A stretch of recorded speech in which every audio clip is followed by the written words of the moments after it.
And shifting focus, Greenland has reiterated that US desire to take over the island cannot be accepted under any circumstances. This as the NATO vowed to work on strengthening the defense of the Danish autonomous territory. Trump has been talking up the idea of buying or annexing the Arctic territory. In fact, on Sunday, he doubled down on the threat, saying the US would take the territory one way or the other. Greenland's Prime Minister, meanwhile, said the island's security and defense belong in NATO. He said Greenland will work with NATO allies, including the US. The NATO chief has also said that the alliance is working on the next steps to bolster Arctic security.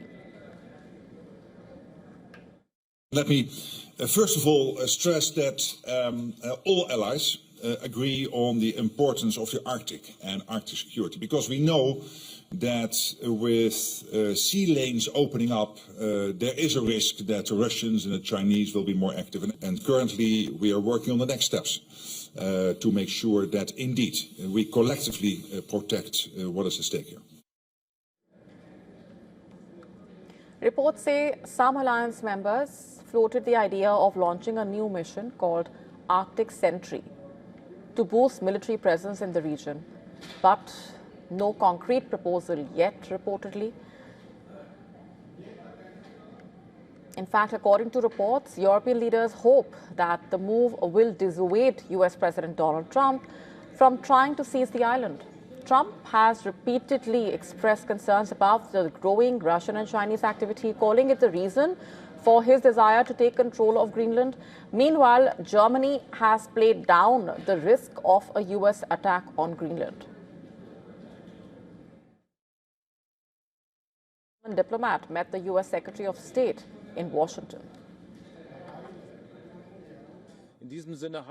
With this in mind, we also discussed security in the Arctic region, and it is absolutely right and indisputable that both Russia and China have discovered the Arctic region for themselves, that climate change is contributing to this, and that we must make joint efforts to ensure that our interests in the Arctic region are safeguarded. This is of crucial importance. This is a task for NATO, which we are tackling together within the alliance. And I assume that the alliance will also address these issues in the coming days.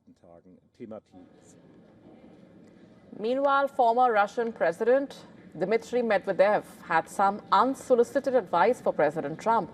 Medvedev urged Trump to move quickly to secure Greenland. He claimed that there might be a referendum soon and Greenlanders could vote to join Russia.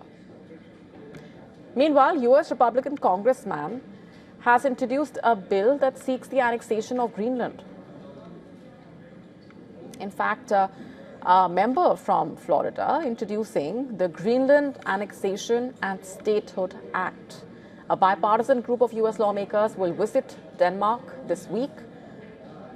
The delegation will be led by Democratic Senator Chris Coons and will include Republican US Senator Thom Tillis and Democratic Senators Jean Shaheen and Dick Durbin, along with some members of the House of Representatives.